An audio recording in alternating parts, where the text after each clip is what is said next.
Et salut à toutes et tous, j'espère que vous allez bien. Bienvenue dans cette critique. Donc on va parler du film des Chevaliers du Zodiaque qui est sorti donc le 24 mai dernier chez nous.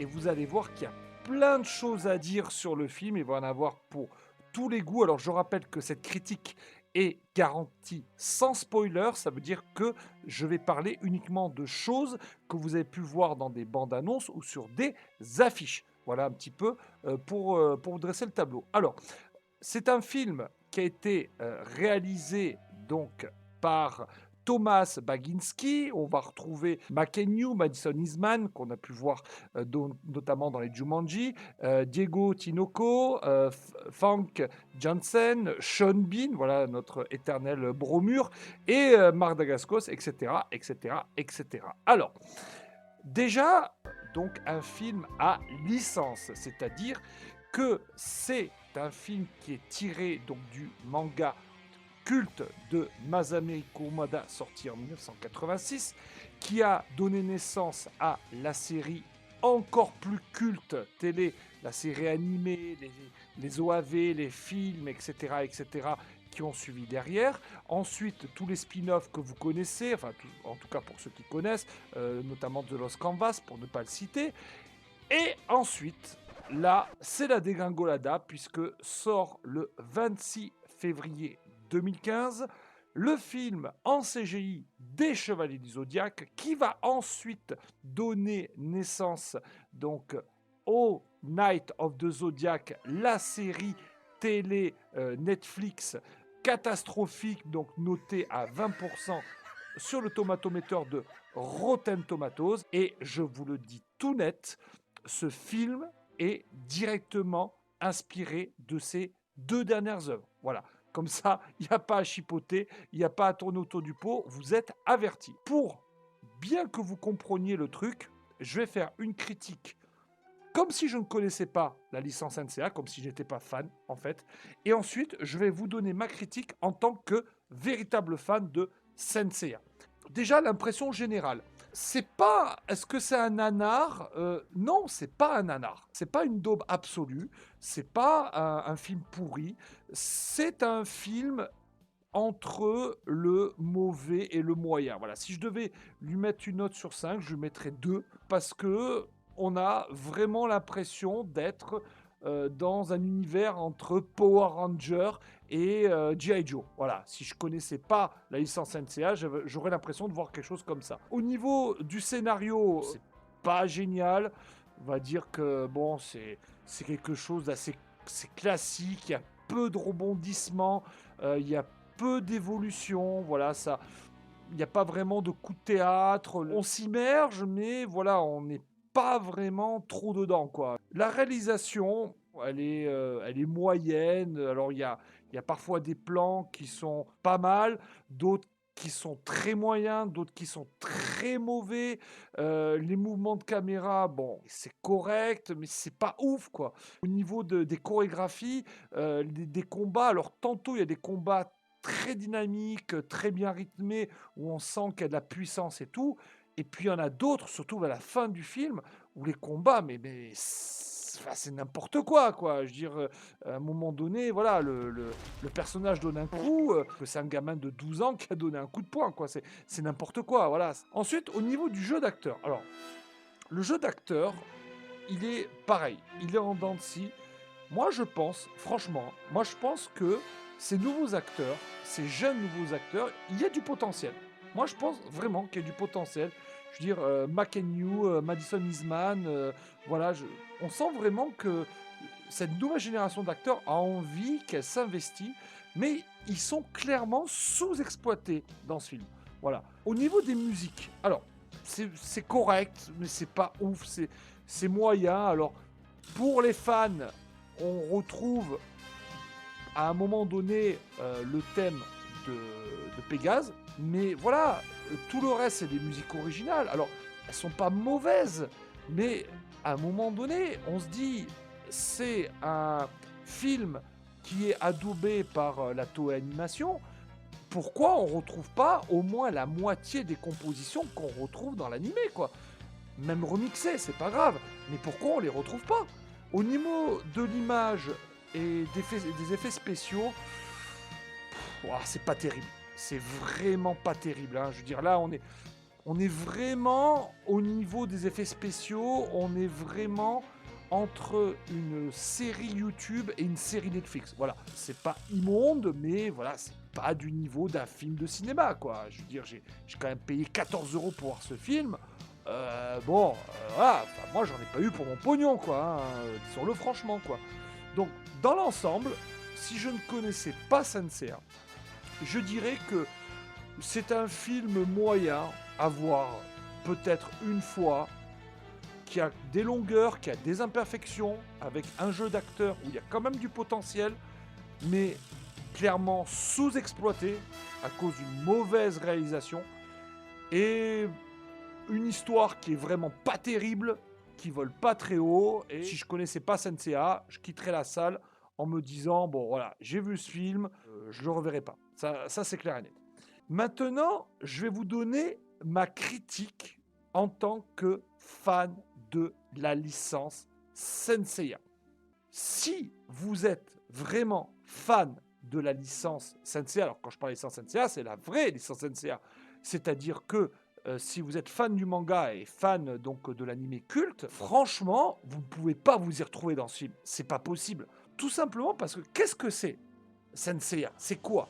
Pour moi, Senseiya, ce sont tout simplement donc un groupe donc d'amis, de frères qui s'unissent autour donc de la déesse Athéna pour défendre une cause juste, qui vont traverser des épreuves en affrontant des adversaires quasiment tout le temps beaucoup plus puissants qu'eux, et qui, à force d'abnégation, à force de courage, et surtout en ne baissant jamais les bras, vont réussir à franchir toutes les difficultés, à les surmonter, et finalement à faire triompher la justice, l'amour, enfin tout ce que vous voulez, la lumière si vous préférez, à travers toutes ces valeurs-là. L'union fait la force, etc., etc.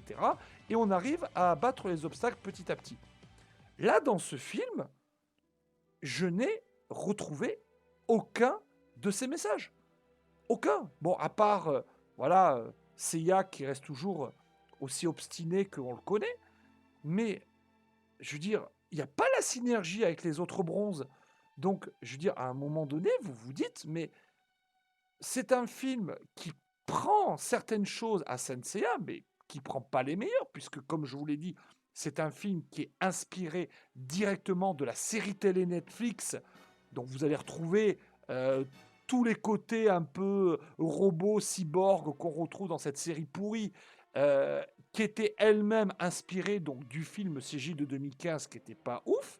Alors, après l'histoire, ok, je sais très bien qu'on ne peut pas forcément faire un copier-coller du manga.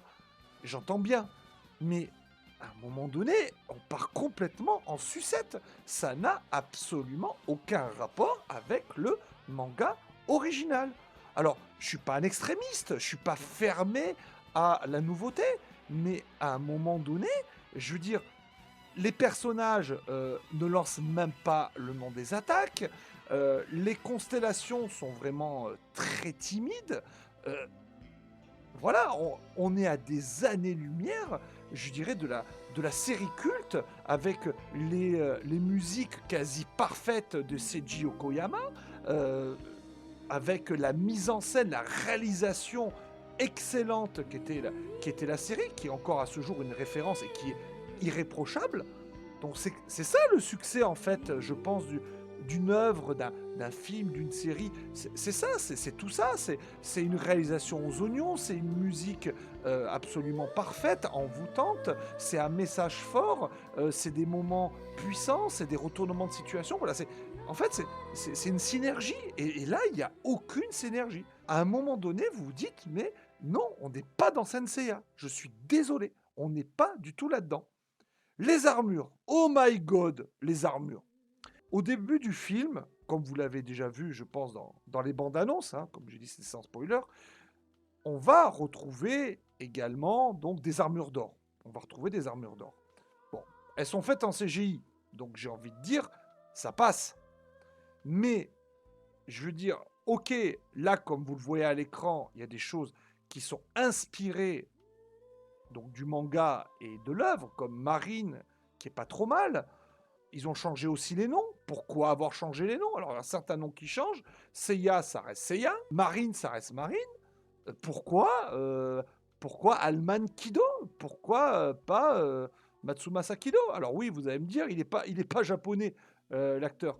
Bah, ouais, mais enfin, peu importe. Je veux dire, à un moment donné, il aurait pu très bien dire qu'il avait pris la nationalité japonaise et qu'il habitait au Japon. Enfin, bon, je reviens aux armures, hein, perdons pas le fil.